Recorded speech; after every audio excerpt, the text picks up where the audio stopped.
Hi, Chelsea versus Manchester United premier ലീഗിൽ 5ാമത്തെ മാച്ചായിരുന്നു. Manchester home ഗ്രൗണ്ടിലായിരുന്നു ഈ കളി നടന്നത്. മാഞ്ചസ്റ്ററിന്റെ പൊസിഷൻ സംസാരിക്കുകയാണെങ്കിൽ 3-4-2-1 പൊസിഷനിലാണ് മാഞ്ചസ്റ്റർ കളിച്ചത്. ഒരു ഒറ്റ സ്ട്രൈക്കർ വെച്ച് സിസ്കോനെ മാത്രം വെച്ചിട്ടായിരുന്നു മാഞ്ചസ്റ്റർ കളിച്ചത്. ചെൽസിയുടെ പൊസിഷനെ പറ്റി സംസാരിക്കുകയാണെങ്കിൽ 4-2-1 പൊസിഷനിലായിരുന്നു കളിച്ചത്. 4-2-3-1 പൊസിഷനിലായിരുന്നു ചെൽസി കളിച്ചത്. അത് ഒറ്റ സ്ട്രൈക്കറിനെ വെച്ചിട്ടായിരുന്നു, ജാവോ ബട്ടറിനെ വെച്ചിട്ടായിരുന്നു ചെൽസിയും കളിച്ചത്. കളി സ്റ്റാർട്ട് ചെയ്ത പാടെ തന്നെ ചെൽസിക്ക് ഒരു റെഡ് കാർഡ് ഒടുങ്ങി. 5ാം മിനിറ്റ് തന്നെ അവരെ കീപ്പറായ സാഞ്ചസിന് റെഡ് കാർഡ് ഒടുങ്ങി. അപ്പൊ തന്നെ കളിന്റെ ഫുൾ ചേഞ്ച് മാറി. കാരണം അവർ ഫസ്റ്റ് ലെവലിൽ കളിച്ച 3 പ്ലേയേഴ്സിനായിരുന്നു ആ സമയത്ത് ചേഞ്ച് ചെയ്തത്. നെറ്റോ, പെട്രോ നെറ്റോ, എസ്റ്റാവില്ലിയൻ, സാഞ്ചസിനോട് റെഡ് കാർഡ് കിട്ടിയ ശേഷം ഒരു കീപ്പറിന് എന്തായാലും ഇറക്കേണ്ടതായിരുന്നു.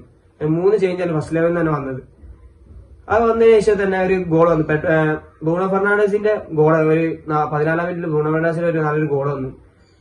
അതെന്തായാലും ഉറപ്പായിരുന്നു. കാരണം 11 പ്ലേയേഴ്സ് 10 പ്ലേയേഴ്സ് വെച്ചിട്ട് ചെൽസിക്ക് കളിക്കാമല്ലോ. കാരണം നല്ല അറ്റാക്കിംഗ് ആയിരുന്നു മാഞ്ചസ്റ്റർ വന്നത് ആ സമയത്ത്. ബ്രൂണോ ഫെർണാണ്ടസിന്റെ 100ാമത്തെ ഗോളായിരുന്നു മാഞ്ചസ്റ്ററിന് വേണ്ടിയിട്ടുള്ള. അതിനുശേഷം ഒരു 21ാം മിനിറ്റിൽ തന്നെ ചെൽസിയുടെ സ്റ്റാർ പ്ലെയറായ കോൾ പാൾമറിന് ഇഞ്ചുറി ആയി. അതിനുശേഷം അപ്പൊ സബ്സ്റ്റിറ്റ്യൂഷൻ ചെയ്തു. ചെൽസിക്ക് അടുത്തൊരു പണിയായിരുന്നു അത്. എത്ര പ്രാവശ്യം 2-3 പ്രാവശ്യം എന്തായാലും പുറത്തിരിക്കേണ്ടതാണ് ഇപ്പോഴത്തെ ഇതിൽ പറയുന്നത്. പിന്നീട് പറയുകയാണെങ്കിൽ ഒരു കസ്റ്റമറിന്റെ ഒരു 37ാം മിനിറ്റിൽ കസ്റ്റമറിന്റെ ഒരു ഗോൾ വന്നു. 2-0 ആയിരുന്നു. അതെ, 45ാം മിനിറ്റിൽ വീണ്ടും മാഞ്ചസ്റ്ററിന് റെഡ് കാർഡ് കിട്ടി, കസ്റ്റമർക്ക് റെഡ് കാർഡ് കിട്ടി. സെക്കൻഡ് ഹാഫ് സ്റ്റാർട്ട് ചെയ്യുമ്പോൾ തന്നെ 2 ടീമും ഏകദേശം 10 പ്ലേയേഴ്സിനെ ചേർന്നു. ചെൽസിനെ സംബന്ധിച്ച് നോക്കുമ്പോൾ ചെൽസിക്ക് ഫസ്റ്റ് ഹാഫിൽ തന്നെ കുറെ പണി കിട്ടി. കാരണം പാൾമർ പോയി, കീപ്പറില്ല, ഫസ്റ്റ് ലെവലിലുള്ള 2 പ്ലേയേഴ്സിനെ വേറെ ചേഞ്ച് ചെയ്ത് പിന്നെ കളി തുടങ്ങി. ഒരു 80ാം മിനിറ്റ് വരെ നല്ല ഗെയിമായിരുന്നു. ചെൽസിന്റെ ഭാഗത്ത് നല്ലൊരു ഗെയിമായിരുന്നു. കാരണം ആ 10 പ്ലേയേഴ്സ് വെച്ചാൽ ഫസ്റ്റ് ഹാഫിൽ തന്നെ 10 പ്ലേയേഴ്സ് വെച്ചാൽ ചെൽസി നല്ല ഗെയിം കളിച്ചിരുന്നു. സെക്കൻഡ് ഹാഫിലേക്ക് വരുമ്പോൾ 2 ടീം ഏകദേശം 10 പ്ലേയേഴ്സ് ആയിരുന്നു കളിച്ചത്. 80ാം മിനിറ്റ് ആകുമ്പോൾ ചെൽസി ഒരു ഗോൾ അടിച്ച് 2-1 സ്കോർ. ആ ഗോൾ അടിച്ചതിന് ശേഷം പിന്നെ ചെൽസിന്റെ ഗെയിം നല്ല ഗെയിമായി. കാരണം ഡ്രോ ആകാനുള്ള ഗെയിം നല്ല കളി കളിച്ചിരുന്നു ചെൽസി നല്ല ഗെയിമായിരുന്നു അനീഷ് കളിച്ച്.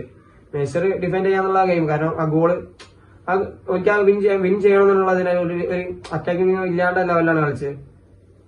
2-1 സ്കോർ. ചെൽസിനെ പറ്റി സംസാരിക്കുമ്പോൾ ചെൽസിക്ക് ചെൽസിന്റെ ദിവസം അല്ലാത്ത മാതിരിയായി. കാരണം ചെൽസി ആ ഗോള് സാഞ്ചസ് 5 മിനിറ്റ് ആ ഗോൾ തന്നെ അടിച്ചിക്കണമെങ്കിലും എന്താ പറയാ, ചെൽസിക്ക് വലിയ പ്രശ്നം ഉണ്ടായിരുന്നു. ചെൽസിക്ക് തിരിച്ചു വരായിരുന്നു.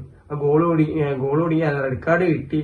അതിനുശേഷം 2 പ്ലേയേഴ്സിന് സബ്ബും വന്ന് ചെൽസിന്റെ ടൈമിൽ തന്നെ സ്റ്റാർട്ടിങ്ങിൽ തന്നെ ചെൽസിന്റെ ടൈം ഒന്ന് പോയി. കാരണം 5ാം മിനിറ്റ് മുതൽ 90 ഇനി 85 മിനിറ്റ് കളിക്കണം 10 പ്ലേയേഴ്സിനെ വെച്ചിട്ട്. അവിടുന്ന് ആ ചെൽസിന്റെ എന്താ പറയാ ചേഞ്ചിങ് മൂവ്മെന്റ് പറയുകയാണെങ്കിൽ ആ സാഞ്ചസിന്റെ റെഡ് കാർഡ് ആയിരുന്നു. ഈ സ്കോർ 2-1 വെച്ചാൽ മാഞ്ചസ്റ്ററിനെ വെച്ച് നോക്കുമ്പോൾ മാഞ്ചസ്റ്ററിന് ആ വിൻ കിട്ടിയതിന്റെ പകരം. കാരണം ഓരോ കോച്ചിനെ ചേഞ്ച് ചെയ്യുന്ന പറയാം, അമൂറിനെ ചേഞ്ച് ചെയ്യാൻ പോകുന്നൊക്കെ പറഞ്ഞു കളിക്കൂടി വിൻ ചെയ്തിട്ടില്ലെങ്കിൽ.